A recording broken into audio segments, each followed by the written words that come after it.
Bombastic side-eye, criminal offensive side-eye.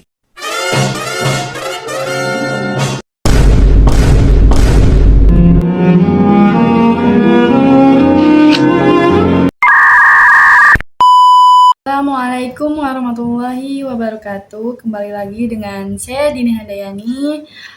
Saya di sini akan membahas pertemuan ke-6 yaitu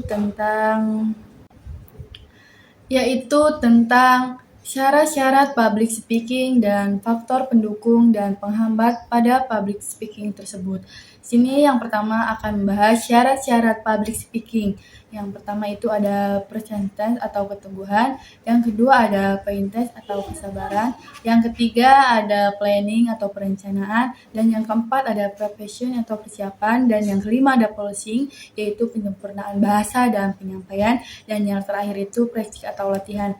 Yang pertama, persentase atau keteguhan yaitu kemampuan untuk terus berusaha dan tidak mudah menyerah meskipun mengalami kesalahan atau kegagalan saat berbicara di depan umum. Dan yang kedua, patience atau kesabaran. Kesabaran dalam proses belajar, menerima kritik, dan menghadapi audiens yang beragam.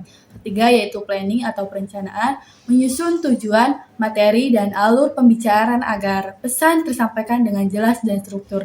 Dan yang keempat itu adalah preparation atau persiapan, mempersiapkan materi, alat bantu, serta memahami audiens sebelum tampil. Dan yang kelima itu polishing, yaitu penyempurnaan bahasa dan penyampaian, memperbaiki cara berbicara, pemilihan kata, intonasi, dan bahasa tubuh agar lebih menarik. Dan yang terakhir itu adalah latihan, melatih menyampaikan secara berulang agar lebih percaya diri dan lancar saat tampil pada suatu saat nanti. Nah, selanjutnya kita akan bahas faktor pendukung public speaking. Yang pertama itu ada kejujuran. Biarkan para pendengar dan penonton merasakan pengalaman dan perasaan pembicara, berkata jujur kepada audiens tentang keadaan pembicara.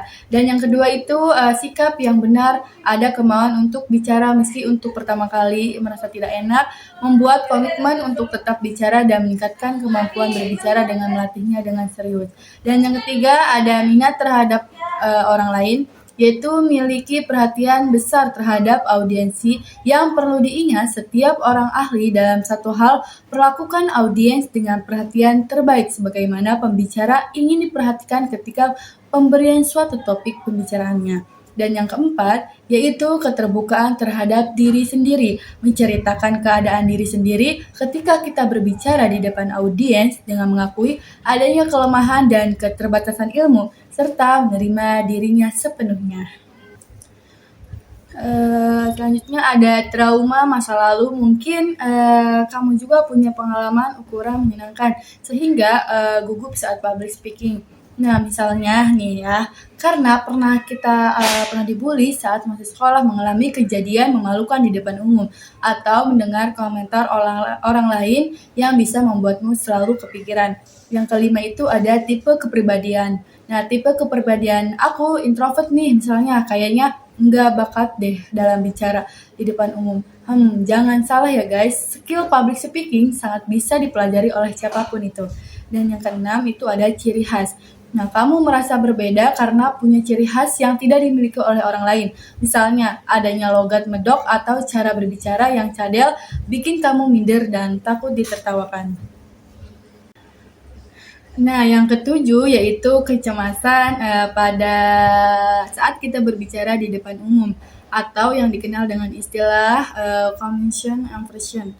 Nah, kecemasan ini muncul karena mahasiswa merasa takut dinilai. Nah, takut melakukan kesalahan, merasa suaranya tidak enak untuk didengar, atau khawatir akan lupa materi yang ingin disampaikannya. Dan yang kedelapan itu kurangnya pengalaman, rendahnya kepercayaan diri kita, serta persepsi negatif terhadap diri sendiri saat berbicara. Nah, teman-teman, itu adalah 8 faktor yang mungkin gugup dalam public speaking ya teman-teman. Mungkin teman-teman, jadi kesimpulan dari semua yang saya sudah jelaskan, bahwasanya public speaking yang efektif tercipta ketika pembicara memenuhi syarat-syarat dasar planning, profession, prospective, presence, closing, didukung faktor positif percaya diri, penguasaan materi, dan mampu mengatasi faktor penghambat, nervous, kurang persiapan, gangguan teknis. Nah, jika ketiganya dipadukan dengan baik, nah maka proses komunikasi akan berjalan lancar dan pesan dapat diterima oleh audiens secara optimal. Mungkin kurang lebihnya mohon maaf. Wabillahi taufiq walhidayah. Wassalamualaikum warahmatullahi wabarakatuh.